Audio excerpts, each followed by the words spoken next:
Shalom à tous, Erev Tov, on est très content de se retrouver. Et Midreshet Yehuda, vous avez préparé les cours, même, on a 2 jours entre Kippour et Sukkot, et même pendant ces 2 jours, il y a des cours avec Midreshet Yehuda, et on commence cette soirée avec le Rav Bochko pour nous parler de cette mitzvah du Lulav qui est, il faut dire, particulière. Bechavod Arav. Voilà, alors bonjour à tous. J'espère que le Kippour s'est bien passé et qu'on se prépare pour les fêtes de joie, pour les jours de joie de Sukkot. Alors, nous, on va s'occuper du Lulav, qu'on secoue. Qu'est-ce que ça signifie, ce secouement du Lulav? Alors, il y a dans les rabbinim qui enseignent la Kabbalah, ils vous diront des choses beaucoup plus profondes que moi. Moi, je vais rester aujourd'hui au ras des pâquerettes, comme ça, des choses simples, et puis essayer de comprendre sur le plan de la halakha ce que signifie ce secouement du Lulav. Alors, nous avons un verset dans la Torah qui nous dit « le kartem lachem bayom arishon » donc le premier jour de Sukkot, vous prendrez Prietzada, c'est un étrog, Kapot Marim, c'est le Lulav, Vana Petzavot, ce sont les Hadassim, Arve Nachal, ce sont les Aravot. Usmartem, Lifnei Hashem Elokechem, Shibat Yamim. Vous réjouirez devant Dieu pendant 7 jours. Alors au début, c'est marqué, vous prendrez le premier jour. Ensuite, c'est marqué, vous allez vous réjouir devant Dieu 7 jours. C'est quoi? C'est le premier jour, il faut prendre le Lulav. Pendant 7 jours, il faut prendre le Lulav. La réponse, elle est ou le kartem lachem bayom arishon. Pour vous, les enfants d'Israël, tous les Juifs, la mitzvah, c'est le premier jour. C'est le premier jour. La Minatora, la mitzvah de Lulav, c'est le premier jour de Sukkot. Usmartem lifnei Hashem Elokechem shivat yamim. Lifnei Hashem Elokechem, c'est dans Har HaBayit. Au Har HaBayit, la mitzvah, elle est de se réjouir avec le Lulav pendant 7 jours. Elle nous dit que Minatora, partout en Israël, partout dans le monde, on a une mitzvah Minatora de prendre le Lulav le premier jour. Les autres jours, la mitzvah, elle est Midarabanan. Mais au Har HaBayit, il y a certains qui disent dans tout Yerushalayim, mais voilà, au Har HaBayit, la mitzvah, elle est Minatora. Rabbi Yochanan ben Zakkai, après la destruction du temple, et qu'on n'avait plus tellement l'occasion de prendre le Lulav au Har HaBayit, pour qu'on n'oublie pas le Har HaBayit, qu'on n'oublie pas le temple, il a institué que l'on prend le Lulav pendant 7 jours. Donc le premier jour, c'est une mitzvah minatora, et les autres jours, c'est une mitzvah midarabanan. À quoi ça change si c'est minatora ou midarabanan? Ça ne change pas grand-chose, parce qu'on fait bien et les mitzvahs de la Torah et les mitzvahs de Rabbanan. Mais il y a certaines lois qui ont lieu que si la mitzvah elle est minatora. Par exemple, s'il manque un petit quelque chose au étrog, le premier jour c'est pas soul, ou le kartem, le kichatam, ça doit être entier. Et puis les autres jours c'est kasher. Et les minak sfarad, si les objets sont pas beaux, eh bien ils sont aussi kasher les autres jours, sauf le premier jour. Ashkenazim, non, il faut tous les jours, il faut que les abats minimes soient beaux. Cette différence entre le premier jour et les autres jours, d'ailleurs, la Gemara, c'est très intéressant. On nous raconte d'un Rav qui, après le premier jour, il faisait une morsure dans l'étrog. Pourquoi? Eh ben, parce qu'il a le droit de le manger. Ça n'a pas besoin d'être entier les autres jours. Alors, on ne comprend pas. C'est pas bien de faire une chose pareille. Eh bien, c'était pour nous dire, ne croyez pas qu'en faisant la mitzvah pendant 7 jours en dehors du Beit HaMikdash, on a remplacé le Beit HaMikdash. On n'a pas remplacé le Beit HaMikdash. Maintenant, cette mitzvah d'Arbat Amidim, eh bien, comment est-ce qu'on l'accomplit? Alors, nous savons tous comment on l'accomplit, parce que dans les synagogues, on prend le lulav, on fait la bracha, après la bracha, on fait comme ça, et puis voilà. Maintenant, ça, c'est aussi une obligation de la Torah.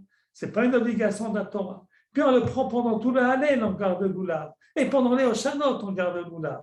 C'est une obligation, c'est ça la mitzvah. Qu'est-ce que c'est la mitzvah?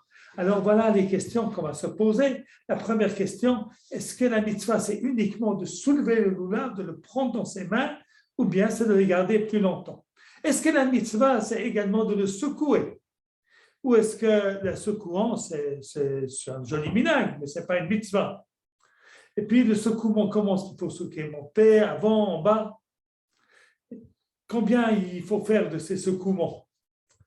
Mais aussi, on prend le lulav pendant l'Hallel. Pourquoi? Il y a une discussion dans la Mishnah entre Beit Shammai et Beit Hillel. À quel moment on secoue? Beit Hillel disent on secoue lorsqu'on dit Odul Hashem Kitov au début du chapitre, Odul Hashem Kitov de l'embrassement à la fin du chapitre, et aussi Ana Hashem Oshiana. Et Beit Shammai disent ouais, mais c'est dans le même verset Ana Hashem Oshiana, Ana Hashem Aslichana. Pourquoi on ne secoue pas pour Ana Hashem Aslichana? Il faut secouer aussi pour Hashem Aslichana. Et Beit Hillel non, non, non, non, non. Et pourquoi? Ça te dérange? On secoue encore un petit peu? Alors, voilà. Alors, on va essayer de comprendre cette marloquette entre Beit Shammai et Beit Hillel. On va essayer de comprendre la raison d'une anoua sans entrer dans la mystique, parce que je ne peux pas parce que je suis contre, parce que je ne sais pas. Voilà. Alors, on va d'abord voir que les Nénoua de la Mishnah, on va voir de la Mishnah que le secouer le lulav, c'est une mitzvah. Pourquoi? Parce qu'on nous dit quelle est la taille de lulav, d'adassim et d'aravot. Alors la Mishnah nous dit que, vous savez, l'adas et l'aravat doivent être de 3 tfachim, c'est-à-dire 24 cm. Et le lulav, il doit dépasser d'un tefach en plus. Pour pouvoir secouer le lulav. On voit d'ici que secouer est une partie de la mitzvah, peut-être même une mitzvah de la Torah, puisque la grandeur du lulav, elle est en fonction du fait qu'il faut secouer. Alors ça devient important ce secouement. Ce n'est pas seulement une espèce de minhag bizarre que nous avons. D'un autre côté, on voit un texte comme quoi la mitzvah, c'est de soulever le lulav uniquement, de les prendre dans les mains. D'où est-ce qu'on voit ça? On voit de l'opinion de Rabbi Yossi. La halakha n'est pas comme lui, mais on va apprendre de lui quelque chose qui est resté dans la halakha. Rabbi Yossi Omer Yom Tov Arishon Shel Chag Shechal Yod B'Shabbat V'Shachar Hotzi Et HaLulav L'Rshut HaRabim Patur Mipnei Shehotzio B'Reshut. Vous savez que nos sages ont interdit de prendre le lulav le Shabbat. Pourquoi? Parce qu'on craint qu'on va le sortir dans le domaine public. Et le porter dans le domaine public, c'est interdit. Alors bien que c'est une mitzvah de la Torah de prendre le lulav le premier jour, et seulement le premier jour, c'est une mitzvah de la Torah. Comme les Chachamim, ils ont vu que ça risquait de faire profaner, que les gens allaient profaner le Shabbat, ça c'est une sainteté supplémentaire. On ne prend pas de risque. On a interdit de prendre le lulav le Shabbat. Donc quelqu'un qui prend le lulav le Shabbat, a priori, il ne fait pas une mitzvah. Et maintenant, quelqu'un qui porte Shabbat, il a fait une melacha. Il est chayav d'avoir fait une melacha. Et Rabbi Yossi dit, non, non, non, non. S'il a pris le lulav, il n'est pas tout. Pourquoi? Parce qu'il l'a fait pour une mitzvah, reshut un mitzvah. Il a fait ça c'était pour la mitzvah qu'il a sorti. La Gemara dit, la Gemara vient et dit, qu'on sait qu'il n'est pas tout d'avoir sorti le lulav, c'est au moment où il a accompli la mitzvah. Une fois qu'il a déjà fait la mitzvah, eh bien sûr qu'il sera, Rabbi Yossi est d'accord, qu'il sera chayav s'il le transporte à Shabbat. La Gemara dit, dès qu'il a pris dans les mains, il a accompli la mitzvah, alors il ne risque pas de le transporter dans le Reshut HaRabim. Amaraba Yekeshe Afacho, de prendre le étrog comme ça, il l'a pris à l'envers. Hein? C'est ça qu'on fait souvent dans la bracha. On le fait à l'envers. Pourquoi on met l'étrog à l'envers? C'est pour ne pas accomplir la mitzvah avant de faire la bracha. Puisqu'on fait la mitzvah rien qu'en soulevant. Alors, dès que j'ai soulevé, j'ai fait la mitzvah. Alors, on voit d'ici que la Gemara dit que dès qu'on a soulevé le lulav, on a accompli la mitzvah. Aussi, même Rabbi Yossi, alors Rabbi Yossi, quand c'est qu'il a dit qu'on n'est pas tout? C'est-à-dire, on est sorti avec le lulav, et le lulav, l'étrog était à l'envers. Et alors, à ce moment-là, on sera chayav. Et on sera pas, Si ensuite, dans le Reshut Tarabim, on le soulève, on le met à l'endroit, à ce moment-là, on n'est pas tout. Pourquoi on n'est pas tout à ce moment-là? Parce qu'à ce moment-là, on a fait la mitzvah. Alors, on voit d'ici que dès le moment qu'on a soulevé le lulav, on a accompli la mitzvah. D'ailleurs, dans la halakha, vous savez sans doute que beaucoup, ils prennent des trogs à l'envers avant la bracha, pendant la bracha, et après ils le mettent à l'endroit. Pourquoi? Parce qu'ils se disent, avec raison, si je le prends à l'endroit, j'ai déjà accompli la mitzvah, alors je fais la bracha après avoir accompli la mitzvah. Trop tard. Alors, on nous dit, non, ben, tu vas le prendre à l'envers. Voilà. Et il y a un autre minhag, c'est qu'on n'ait pas l'intention d'accomplir la mitzvah. Parce qu'une mitzvah, on l'accomplit si on a l'intention. Et puis, voilà. Et puis, il y en a d'autres qui disent, c'est vrai qu'a priori, c'est bien de faire la bracha avant. Mais après, on peut encore faire la bracha. Pourquoi? Parce que la mitzvah continue. C'est ça qu'on va expliquer. Alors, a priori, nous avons ici une contradiction. On voit que l'on prie, que l'on fait la bracha avant de le prendre, comme on a vu. Donc, les noix, a priori, le secouement ne fait pas partie de la mitzvah. Et puis, on avait vu avant qu'il faut avoir un lulav de plus de 3 tfachim, de 4 tfachim, pour pouvoir le secouer. Comme quoi, le secouement fait partie de la mitzvah. Alors, secouer le lulav fait partie de la mitzvah ou ne fait pas partie de la mitzvah? Voilà nos questions. Voilà. Alors, on va apprendre d'une autre Mishnah, une mitzvah de secouer qui se trouve déjà dans la Torah. Dans la Torah, il y a des choses qu'il faut secouer. Elles sont marquées explicitement dans la Torah. C'est le din de Tnufa. Par exemple, à Shavuot, il faut faire un balancement du korban atzeret, du korban des 2 pains et des 2 agneaux de Shavuot. Alors, on nous dit dans la Mishnah, Shte alechem, les 2 pains, Shne kivse atzeret, les deux moutons, comment il fait? Eh bien, il met les 2 pains sur les 2 moutons, et puis il met ses mains dessous, il doit être très fort, ça ne convient pas pour moi, et puis Ménif, il soulève, Molech ou Mevi, il avance et revient, et il monte et il descend. Voilà, comme c'est marqué dans la Torah. Sheruna va Sherura. Alors la Gemara nous dit, pourquoi tout ça? Eh bien, c'est pour arrêter les mauvais vents, pour qu'il n'y ait pas d'ouragan comme il y a en Floride. D'accord? Et puis c'est aussi pour dire que le monde entier appartient à Dieu. C'est ce que dit Rabbi Yochanan, Molich Omevi, le Meir Sharba ou Chod Shelo. Il fait une espèce de signe de symbole. Ah, Dieu, tu es partout, tu es en haut, tu es en bas. Le ciel et la terre, les 4 coins de l'univers, c'est tout à toi. Dans Eretz Israël, ils ont dit, avec ça, on arrête les mauvais vents, on arrête les ouragans. Alors voilà, il faut essayer de comprendre comment on arrête les ouragans. Ce n'est pas aussi facile que ça. Azam Rabbi Yossi Barabi Bitim Rabbi Yossi Barzvila, Zot Omeret Shiarei Mitzvah Makvin et Apuranut. Shiarei Tnufa Shiarei Mitzvah Potzeret Ruchot Utlaim Raim. Amarava Bechen Belunav. Alors on va expliquer ce qu'il dit. Rabbi Yossi Barzvila, il est très étonnant.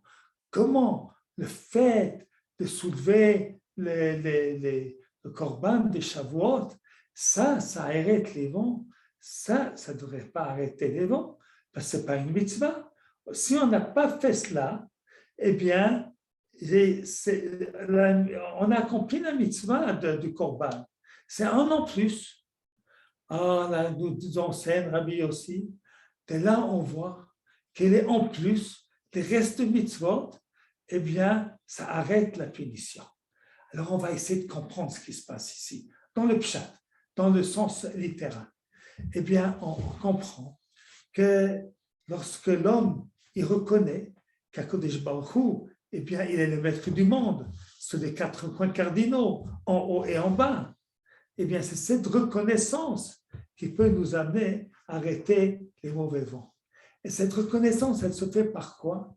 Elle se fait parce que je ne fais pas seulement le minimum de la mitzvah, mais je fais en plus. Hein?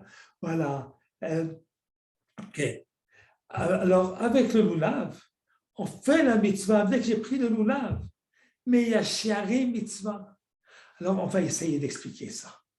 On va expliquer qu'est-ce que c'est shiarei mitzvah. Alors, pour ça, on va prendre un exemple sur la mitzvah de Sukkot, puisqu'on est Sukkot bientôt. On va faire une différence entre une mitzvah trova et une mitzvah kiyumit. Une mitzvah qui est obligatoire, et puis quelque chose que si on fait une mitzvah. Ce n'est pas une obligation. Alors, dans la soukha, c'est marqué qu'on est toute la journée dans la soukha, on mange, on dort, on se promène, on écrit, on parle avec ses amis, tout ça dans la soukha. Maintenant, si je veux faire ça dehors, je peux. La seule chose qui est interdite, c'est de manger hors de la soukha. C'est pour ça que Rabbi Tam, il nous dit, et c'est ça le minag, qu'on fait la bracha seulement lorsqu'on monte dans la soukha. Parce que lorsqu'on monte dans la soukha, eh bien, on peut vraiment dire, Asher kitshanu mitzvota v'tzivanu leishev b'soukha. On peut remercier Dieu qui nous a ordonné de manger la soukha, puisque c'est la seule chose que je ne peux pas faire hors de la soukha. Voilà, mais je peux parler hors de la soukha, je peux boire de l'eau hors de la soukha. Un repas, je ne peux pas faire hors de la soukha. Mais malgré tout, lorsque je suis dans la soukha, chaque instant que je suis dans la soukha, je fais une mitzvah. C'est ça qui s'appelle mitzvah kiyumit. Il y a beaucoup de mitzvot comme ça. Il y a un petit peu qui est une obligation. Et puis le plus, si tu le fais, tu fais une mitzvah. Mais si tu ne le fais pas, tu ne fais pas un avéra. Par exemple, la mitzvah de l'étude de la Torah. Plus j'étudie, plus je fais une mitzvah. Et si je n'étudie pas tout le temps, j'ai pris moi 1 heure le matin, 1 heure le soir, eh bien j'ai accompli la mitzvah d'étudier la Torah. Ce n'est pas que j'ai rien fait, non? J'ai accompli une Gemara comme le Nachot qui nous dit, on étudie un peu le matin, un peu le soir, on a accompli la mitzvah d'étudier le jour et la nuit. Ça ne veut pas dire tout le jour et toute la nuit. Et pourtant, il est bien entendu qu'on se satisfait d'étudier comme un petit peu le matin, un petit peu le soir. Ça, c'est le minimum. C'est même la tzedaka. Il y en a qui disent que la tzedaka, c'est selon les besoins des pauvres. Mais il y a une opinion qui dit c'est de donner un minimum, un certain nombre de shloshim de shekel et shana. Pas grand-chose. Maintenant, plus on donne, plus on accomplit la mitzvah. La Torah nous a indiqué le minimum. Alors, c'est ça, la Torah, minimum, tu manges dans la soukha.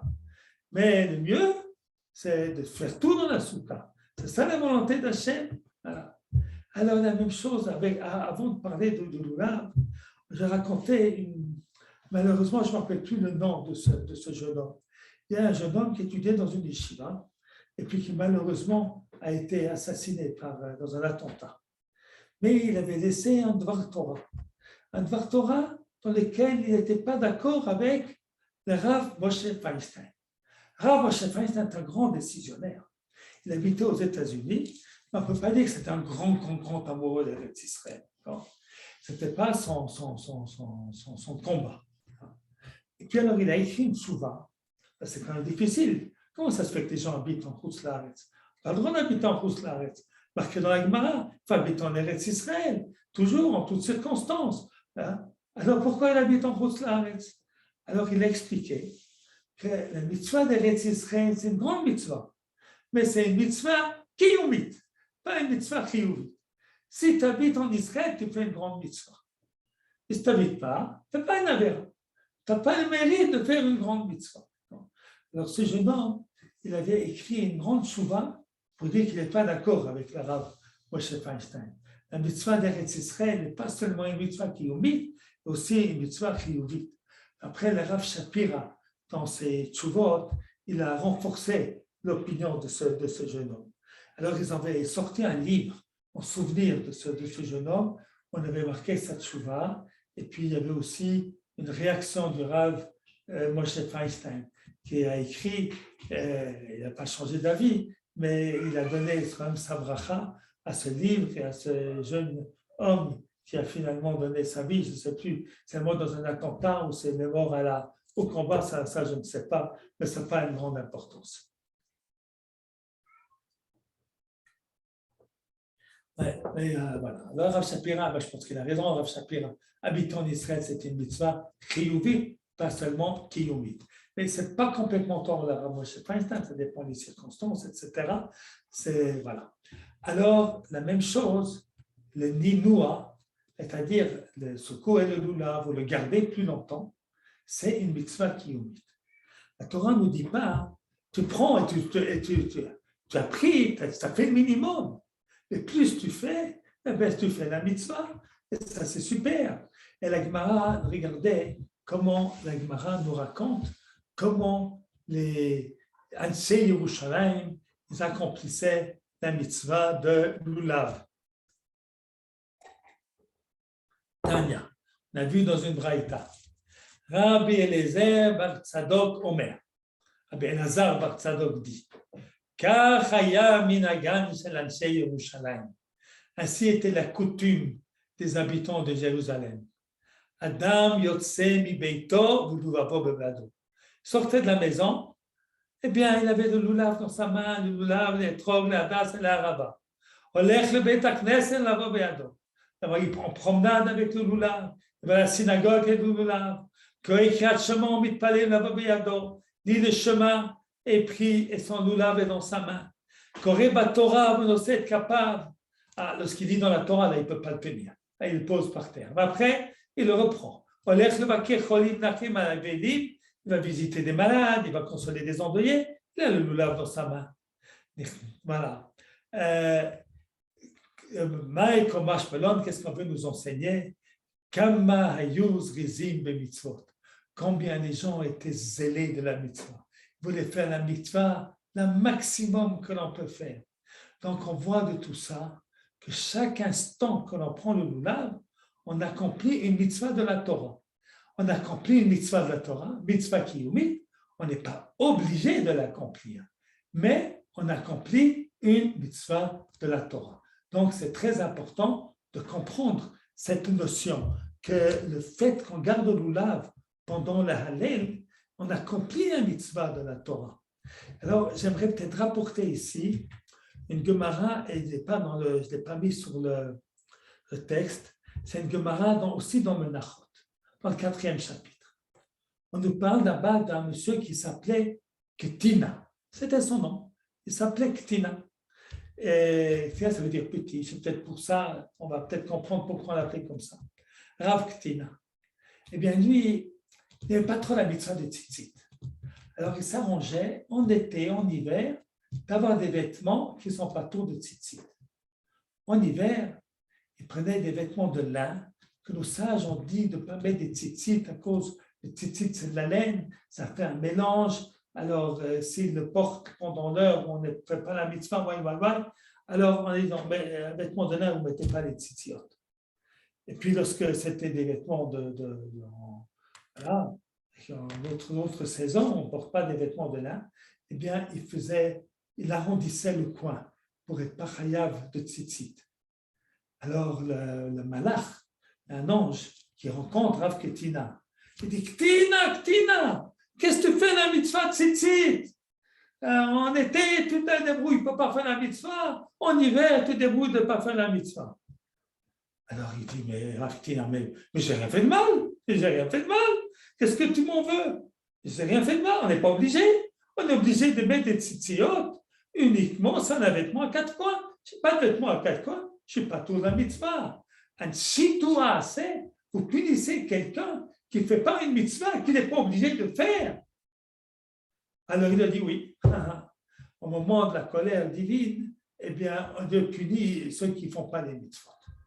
Alors qu'est-ce qu'on voit de là? On voit de là qu'il faut aimer faire les mitzvahs. Voilà. On n'essaie pas de se débarrasser de la mitzvah, mais on essaie de l'accomplir. C'est pour ça que les hommes, ils prennent des vêtements à 4 coins, bien qu'aujourd'hui, la plupart des vêtements ne sont pas fabriqués à 4 coins. Pourquoi? Pour faire la mitzvah. Je n'ai pas de vêtements à 4 coins. Je ne vais pas faire la mitzvah. Je ne suis pas tout. Ce n'est pas grave. C'est vrai, ce n'est pas grave. Mais tu n'as pas la mitzvah. Là. Et c'est ça qu'on vient de nous enseigner ici dans cette Gemara, dans cette loi avec le lulav. Qu'on prend le lulav pendant la Hallel, on le prend pendant les Hoshanot. Pourquoi? Parce qu'on ne fait pas de la mitzvah que le minimum. Si on fait que le minimum, ça veut dire qu'on veut faire un vie. Voilà, je suis obligé, il y a un Dieu méchant, il est cruel, si je ne l'obéis pas, il va juste avoir des punitions. Bon, alors je fais ce qu'il me dit de faire, mais je ne fais pas plus. Ah non, pas plus. Non, non, non, non, pas plus. Ah, si c'est comme ça, en vérité, tu n'aimes pas la mitzvah. En vérité, tu veux te débarrasser de la mitzvah. Tu n'as pas l'amour de la mitzvah. Tu n'as pas l'amour de la mitzvah, eh bien, ce n'est pas bien. Et c'est ainsi que nos sages, ils ont donc institué qu'on va prendre le lulav bien plus qu'un instant. D'ailleurs, ça se comprend bien. La Torah nous dit le kartem, lachem, ayom, arishon, ketzadarma. C'est fait comme ça, c'est fini. J'ai accompli la mitzvah. C'est un petit peu court, jeune homme. On peut dire bien des choses en somme. C'est trop peu pour pouvoir ressentir la mitzvah, pouvoir vivre la mitzvah. Alors, c'est pour ça qu'on va prendre des Ansei Yerushalayim qui portaient le lulav en toutes circonstances. Alors, c'est un peu compliqué aujourd'hui. La plupart des gens ne font pas ça. Mais au moins, on prend le lulav pendant le Hallel et puis pendant le Hallel, pendant le Shalom. Voilà. Okay. Maintenant, pour bien expliquer ça, on va rapporter encore un Tosfot qui s'est posé la question comment il y a un interdit dans la Torah d'ajouter une mitzvah à la Torah. La Torah a dit l'autre aussi n'a pas le droit d'ajouter une mitzvah. Par exemple, quelqu'un qui veut rester dans la soukha pendant 7 jours, c'est une jolie mitzvah. Hachem, j'ajoute le 8e jour dans la soukha. Ou quelqu'un il fait Birkat Kohanim. Il y a 3 brachot. Waouh, Simcha, Bacha Hashem Yishmarecha. C'est bien. Mais il en manque une. Pourquoi est-ce qu'on ne dirait pas Vivaret, Hashem, Etrem et les familles. Moi j'ajoute celle-ci. Non, pas rajouter. Tu n'as pas le droit de changer en mitzvot. Alors Tosfot se pose la question, eh bien, comment ça se fait qu'à Rosh Hashanah, bon, c'est déjà passé Rosh Hashanah, et on sonne de chauffard beaucoup plus que ce qu'on est obligé. On fait 100 sonneries, maximum 30 on doit faire pour remplir tous les doutes. Pourquoi 100 c'est Baal Tosif, on rajoute au mitzvot de la Torah. Et non, non, non. Ce n'est pas Baal Tosif lorsqu'on fait une mitzvah plusieurs fois. Et c'est ainsi qu'il dit la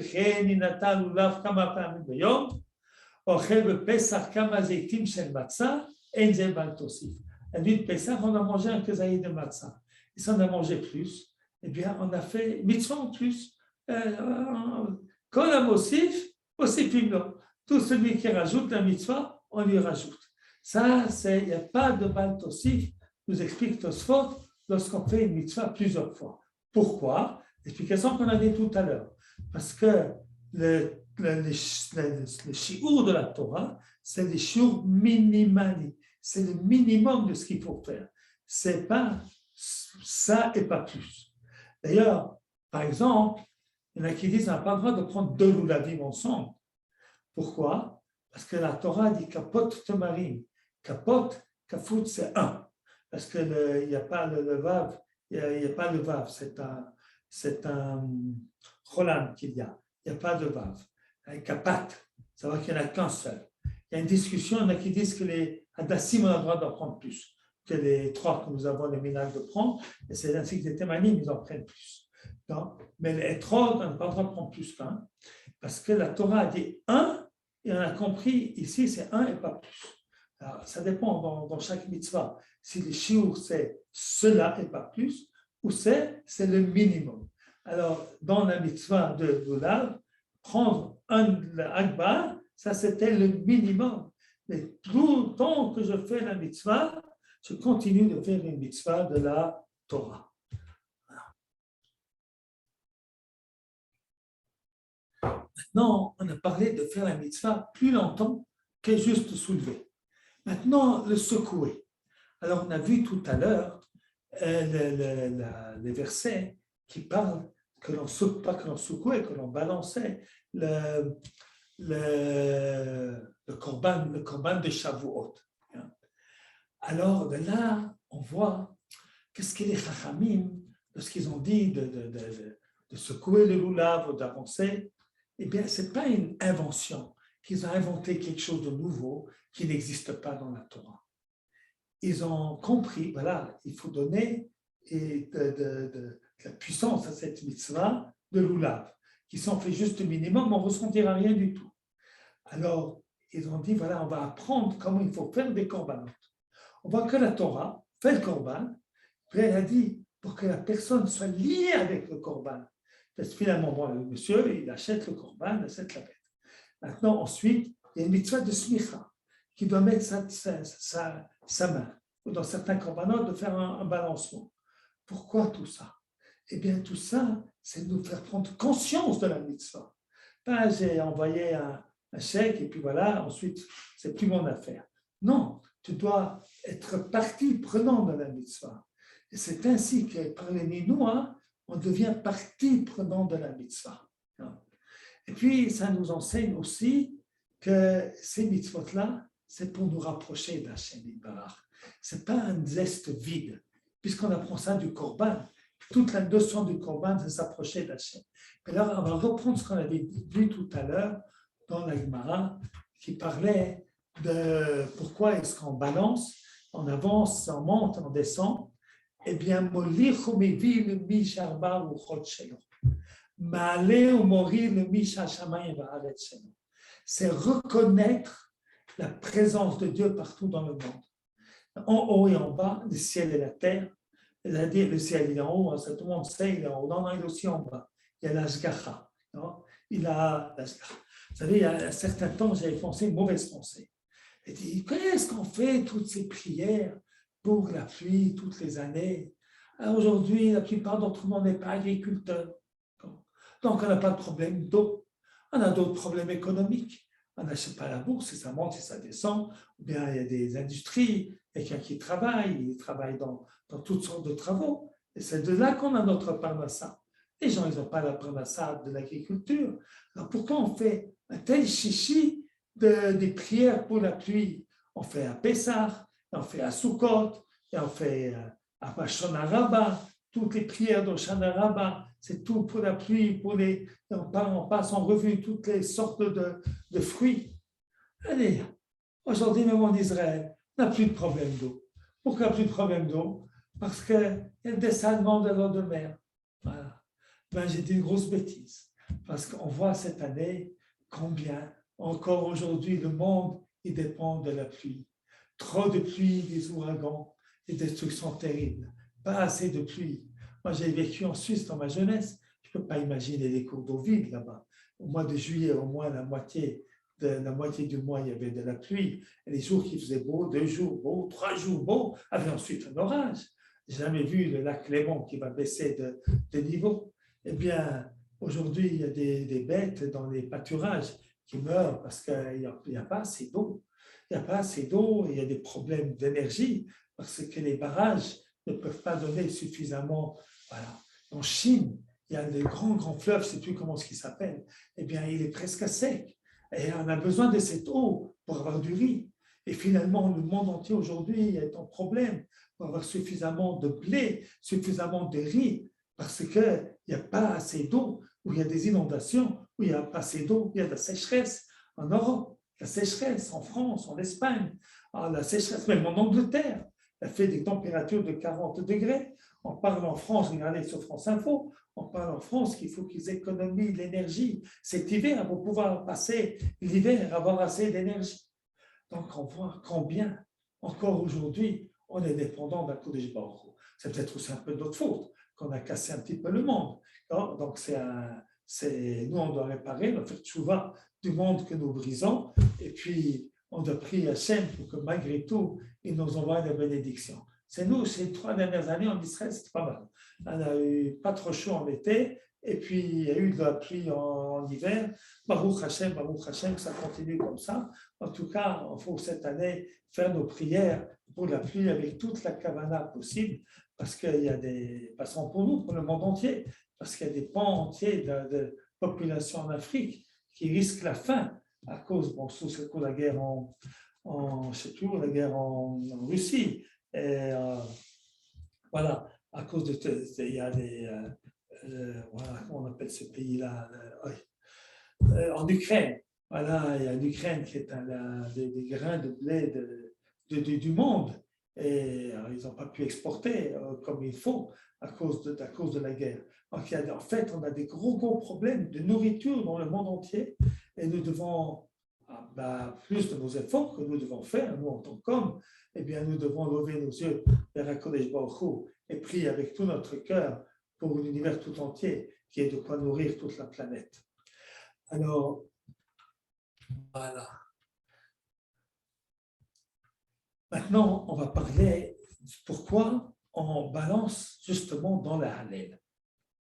Alors, la Hallel, je rapporte ici, la Hallel, c'est beaucoup de versets, 29 versets. Alors, il y a au début du chapitre 118, Hodou Hashem ki tov ki l'olam chasdo, et à la fin, Hodou Hashem ki tov ki l'olam chasdo, et au milieu, Ana Hashem Oshiana, Ana Hashem Otzlichana.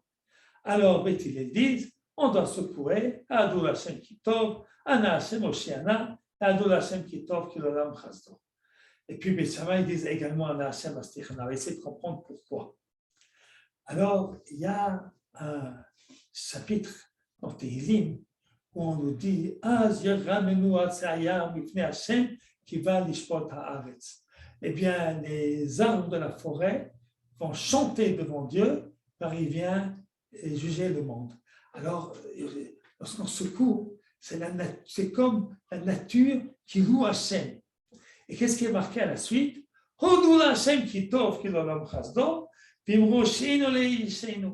Alors, nous disent les Rishonim, c'est pour ça qu'on secoue à Hodou Hashem ki tov et à Oshienu Elokei Ishenu, parce que c'est dans ces deux choses-là qui viennent après le verset Azeranonu Atsayar. C'est une très jolie explication, mais ça ne nous explique pas pourquoi Beth Shammai disent également à Ana Hashem Aslichana. Alors, il y en a qui disent tout simplement, c'est parce qu'Ana Hashem Aslichana, c'est le même verset.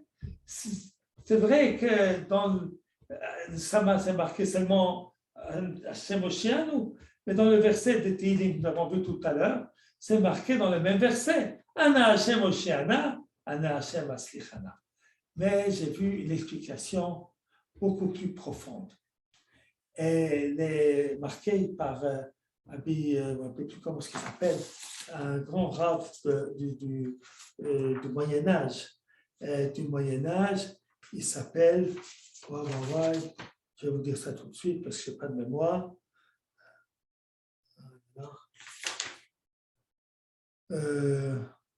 Rabbi Ben Yakar, Rabbi Yaakov Rabbi Yakar, Rabbi Yitzhak Rabbi Yakar.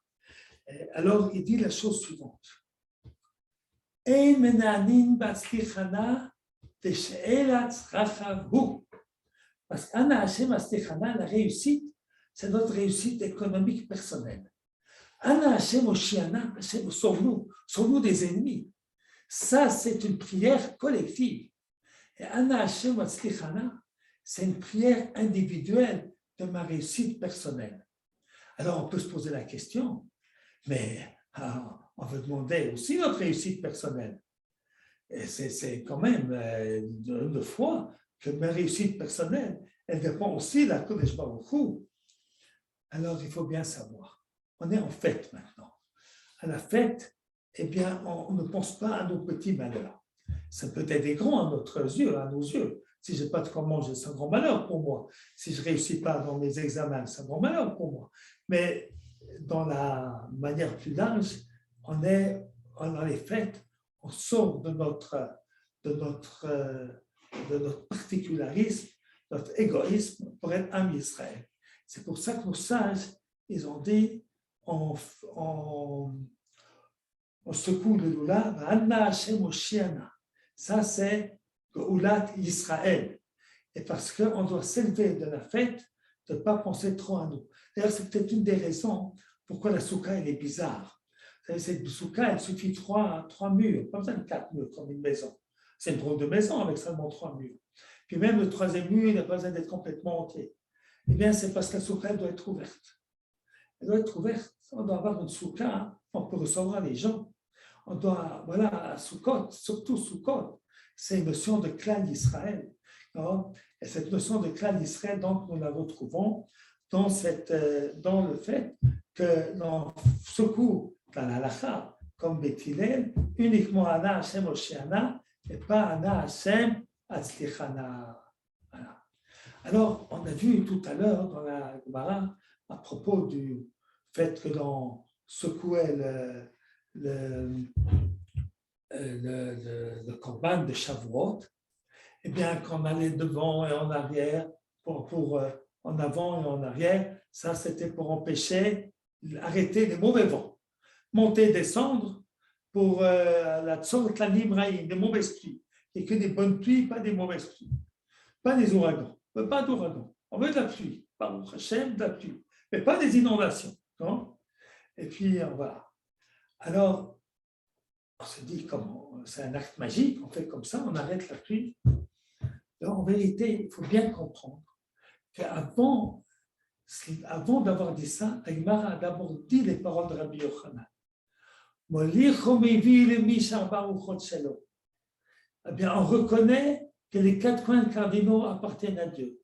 On monte et on baisse pour montrer que les cieux et la terre appartiennent à lui. C'est cela, c'est cette croyance-là, c'est cette foi, cette affirmation qui va nous permettre d'arrêter les mauvais vents et les mauvaises pluies. D'accord? Ce que la Gemara dit, Shalei mitzvah, makfil et tapuranut, que les restes de mitzvah, comme ça, mitzvah pas tellement important, c'est ça qui arrête la punition. C'est parce que lorsque je fais ces mitzvot-là, eh bien, je m'élève dans ma foi envers le Kodesh Baruch Hu. Ah, c'est ça qui va arrêter les punitions. Et Meiri dit une chose très sympathique. Et Meiri nous dit, ah, les arbres, ils chantent. C'est comme si on danse avec notre loulav. C'est comme si on danse. C'est de la simcha. Alors, il y a de la simcha, il y a de la emuna, il y a faire attention aux mitzvot, il y a tout ça. Les nanois, c'est une mitzvah, parce que c'est pour montrer qu'on ne fait pas que le minimum.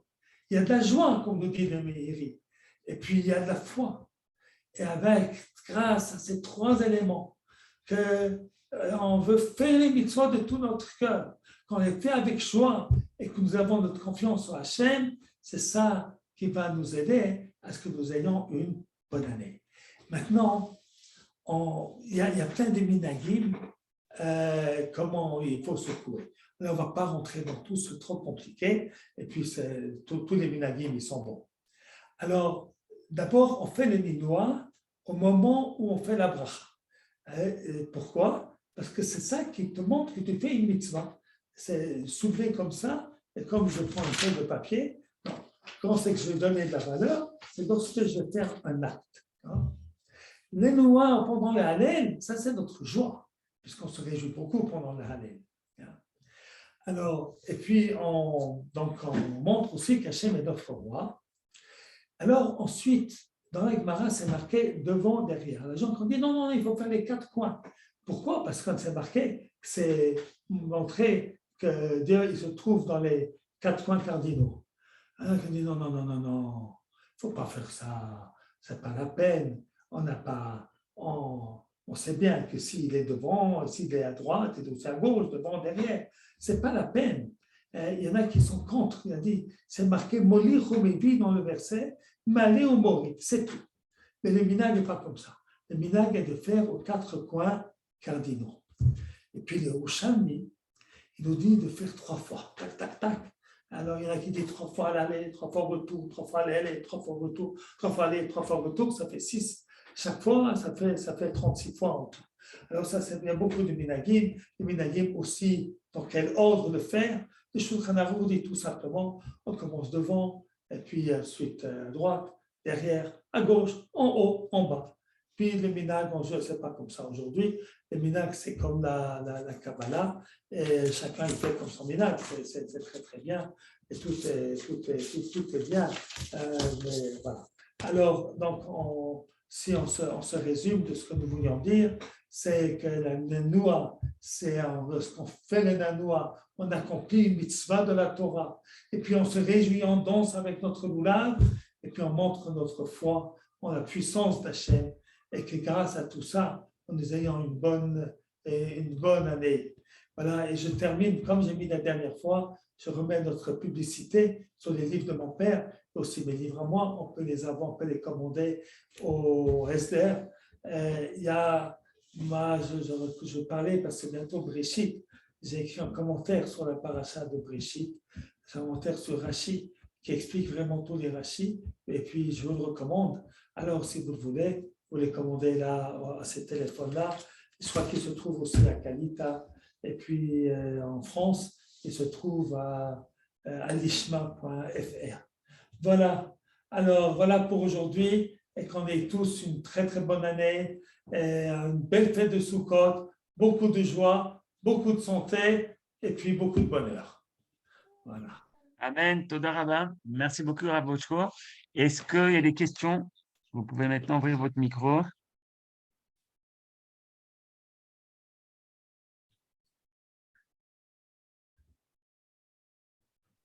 Oui, moi je voudrais qu'il me explique pourquoi on le met à l'endroit et à l'envers, le cédra. Ah, on le met à l'envers parce qu'on accomplit la mitzvah que s'il est à l'endroit. Alors on le met à l'envers pendant la bracha pour que je n'ai pas fait la mitzvah avant d'avoir fait la bracha. Parce qu'il est important en général de faire les brachot avant la mitzvah. Pourquoi? Parce que la bracha, c'est bien nous indiquer que ce que je vais faire maintenant, c'est une mitzvah. On peut manger de la matzah toute l'année. Alors, le soir de Seder, je fais une bracha avant de manger la matzah. Ainsi, la matzah que je mange, c'est pour la mitzvah. Alors, si on fait la bracha après, ça a déjà fait la mitzvah, c'est trop tard. Voilà. Alors, c'est pour ça qu'il faut faire la bracha avant la mitzvah. Alors, pour faire la bracha avant la mitzvah, il ne faut pas accomplir, comme dès qu'on soulève les 4 espèces, on a déjà accompli la mitzvah. Alors, il y a une combine, c'est de le mettre à l'envers. Comme ça, je n'ai pas accompli la mitzvah. On fait la bracha. Et après la bracha, on le met à l'endroit. Voilà, et on secoue avec. Mais il y en a qui ne font pas comme ça, c'est bien aussi. Hein. Ça, c'est marqué dans le Shulchan Aruch, cette solution. C'est marqué aussi, on n'a pas encore l'intention de faire la mitzvah. Et puis, comme on a vu, qu'on continue de faire la mitzvah, ce n'est pas la fin du monde si on n'a pas fait cela. Voilà.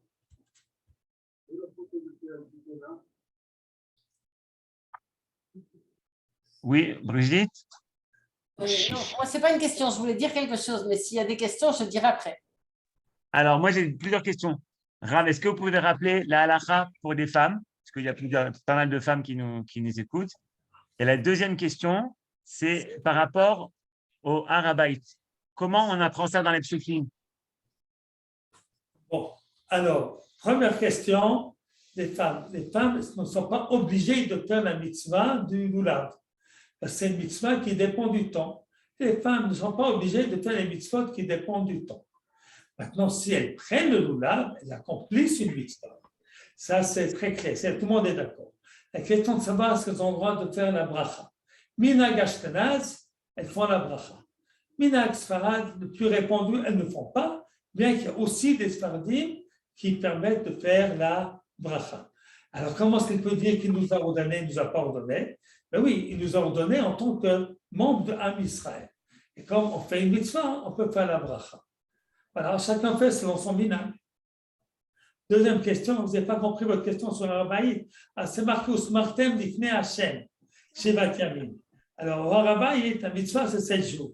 D'ailleurs, vous m'avez demandé, de m'accompagner. Je crois que jeudi, Bezrat Hashem, de Chol HaMoed Sukkot, à 6h15. Si vous voulez, je vais monter prier au Kotel et puis ensuite monter au Har HaBayit. Alors, vous voulez venir avec moi, vous êtes bienvenus. Voilà. Donc, Ul Kartem Lachem, c'est pour les 7 jours ou que le premier jour? Kartem Lachem, c'est que le premier jour. Pour le Kartem Lachem, Bayom Arishon, c'est marqué. Ou Smartem Nifnei Hashem Elokechem, Shivat Yamim. Alors, voilà. Et 26. Toda Rabba. Brigitte. Oui, d'abord, je voulais encore une fois souhaiter à nous tous une Shana Tova. La deuxième chose que je voulais vous dire, c'est que comme tous les ans, nous faisons une veillée avec le CNEF sous la Souka de Jérusalem pour Hoshana Rabbah. On va vous envoyer un link parce qu'il faut s'inscrire à l'avance. Et puis, retenez la date du 23 octobre. Le 23 octobre, nous faisons une grande rentrée en présentiel, comme on dit maintenant en français, ce vilain mot. Une grande rentrée le 23 où nous allons présenter le thème de cette année qui est la famille. Alors, nous passons de l'État juif à la famille. Vous voyez qu'il y a une continuité, on en parlera. Voilà.